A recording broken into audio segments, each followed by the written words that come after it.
بسم الله الرحمن الرحيم. وعن عبد الله بن عمر رضي الله عنهما قال: مر النبي صلى الله عليه وسلم على رجل وهو يعاتب أخاه في الحياء يقول: إنك لا تستحيي، حتى كأنه يقول: قد أضر بك. فقال رسول الله صلى الله عليه وسلم: دعه فإن الحياء من الإيمان. அப்துல்லாஹ் இப்னு Umar ரலியல்லாஹு அன்ஹு அவர்கள் இந்த ஹதீஸ் அறிவிக்கிறாங்க.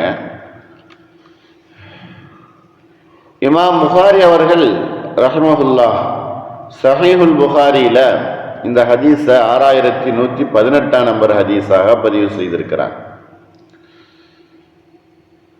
இந்த விஷயம் சம்பந்தமாக முன்னாள் ஹதீஸ்லையும் இருக்குது, அதற்கு பின்னால் வரக்கூடிய ஹதீஸ்கள்லையும் இருக்குது. ஆனால் இந்த ஹதீஸில் ஒரு சம்பவத்தை நினைவுபடுத்தி இதில் என்ன நடந்தது என்பதை அப்துல்லாஹ் இப்னு உமர் ரலியல்லாஹு அன்ஹு அவர்கள் இந்த ஹதீஸில் சொல்லி காட்டுகிறார்கள். நபி ஸல்லல்லாஹு அலைஹி வஸல்லம் அவங்க ஒரு நாள் ஒரு மனிதரை கடந்து சென்றார்கள். ஒரு மனிதர் நின்று கொண்டிருந்தார், அவர் ஏதோ பேசிக் கொண்டிருந்தார். அவரை நபி ஸல்லல்லாஹு அலைஹி வஸல்லம் அவர்கள் கடந்து சென்றபோது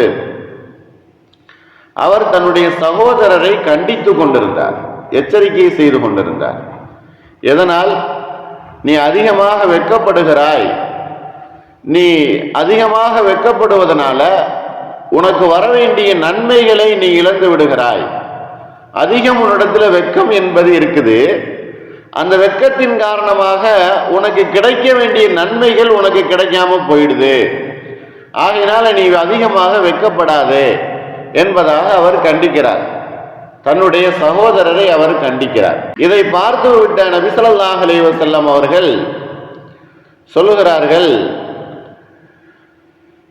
அவரை நீங்கள் விட்டுவிடுங்கள். ஏனென்றால் அந்த மாதிரி அவரை நீங்கள் எச்சரிக்கை செய்வதையும் அவரை நீங்கள் திட்டுவதையும் விட்டுடுங்க. தாஹு, விட்டுவிடுங்கள். ஃபைனல் ஹயா மினல் ஈமான் என்று சொன்னா, வெட்கப்படுதல் என்பது ஈமான்ல ஒரு பகுதியாகும், ஈமான்ல ஒரு அம்சமாகும் என்பதாக நபி ஸல்லல்லாஹு அலைஹி வஸல்லம் அவர்கள் கூறினார்கள். வெட்கம் என்பது மனிதனுக்கு இயற்கையாக இருக்கக்கூடிய ஒன்றுதான். ஆண்களுக்கும் சரி பெண்களுக்கும் சரி, ஆண்களை விட பெண்களுக்கு சற்று வெட்கம் அதிகமாகவே இருக்கும். நபி ஸல்லல்லாஹு அலைஹி வஸல்லம் அவர்கள் வெட்கப்படுதல் என்பது ஈமான்ல ஒரு அம்சமாகும், ஒரு நிலை இருக்கிறது.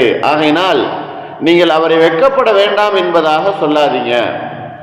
இன்னும் அந்த மனிதர் தன்னுடைய சகோதரரை திட்டிக் கொண்டிருந்தார், உனக்கு கிடைக்க வேண்டிய நன்மைகள் எல்லாம் நீ இழந்து விடுகிறாய் என்பதாகவும் சொல்லிக் கொண்டிருந்தார்.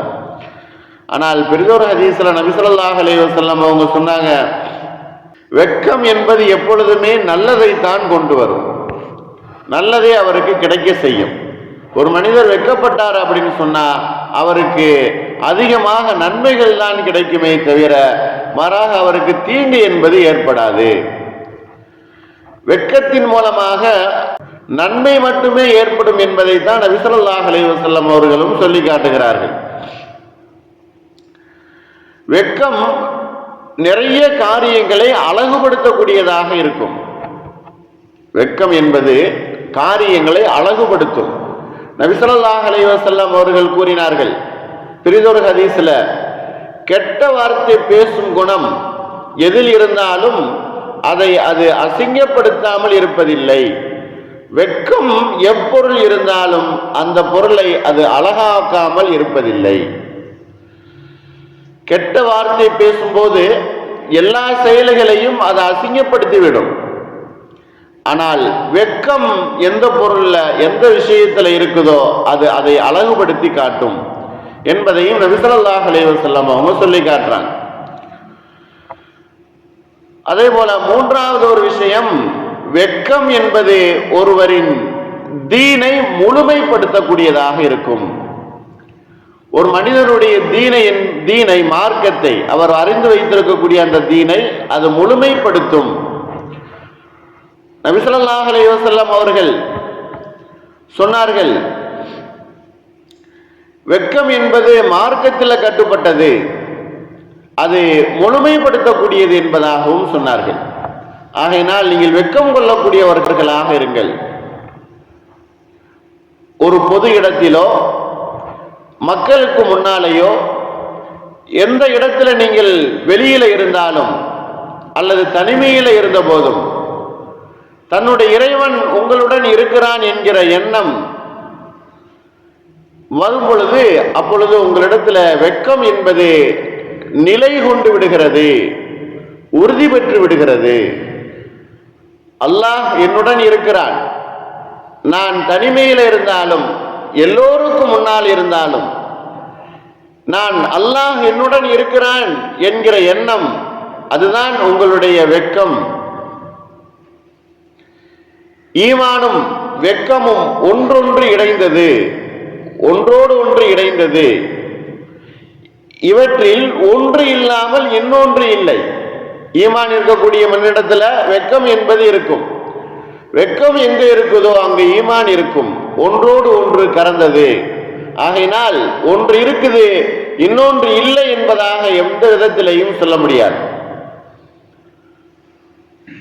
ஒரு மனிதனிடத்துல வெட்கம் இல்லாமல் போயிடுச்சு அப்படின்னு சொன்னா அவனுடைய வாழ்வு என்பது உண்மையாகவே பரிதாபத்திற்குரிய வாழ்வாக மாறிவிடும் என்று சொன்னா நபி ஸல்லல்லாஹு அலைஹி வஸல்லம் அவர்கள் சொன்னார்கள், ஒரு மனிதரிடத்துல வெட்கம் இல்லை என்று சொன்னால் அவர் நாடியதை செய்து கொள்ளட்டும். எந்த ஒரு மனிதரிடத்துல வெட்கம் இல்லையோ அவர் எதை நினைக்கிறாரோ அதை செய்து கொள்ளட்டும் என்பதாக சொன்னாங்க. ஆக ஒரு மனிதனுடைய வாழ்க்கையில வெட்கம் இல்லை என்று சொன்னால், வெட்கப்படுதல் இல்லை என்று சொன்னால் அவனுடைய வாழ்க்கை என்பது பரிதாபத்திற்குரியதாக ஆகிடும். நான்காவது ஒரு விஷயம், வெட்கம் ஒரு மனிதனை சுவர்க்கத்திற்கு அழைத்து செல்லும். வெட்கம் நபி ஸல்லல்லாஹு அலைஹி வஸல்லம் அவர்களை துஆவை பெற்றுத்தரும். இப்படியாக வெட்கப்படுதல் என்பது நிறைய விஷயங்களை நமக்கு கொண்டு வரக்கூடியதாக இருக்குது.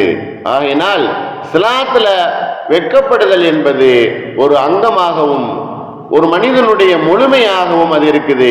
வெட்கப்படுதலின் மூலமாக தனது வாழ்க்கையில் இருக்கக்கூடிய எல்லா கெட்ட செயல்களும் அவனிடத்திலிருந்து போய்விடுகிறது.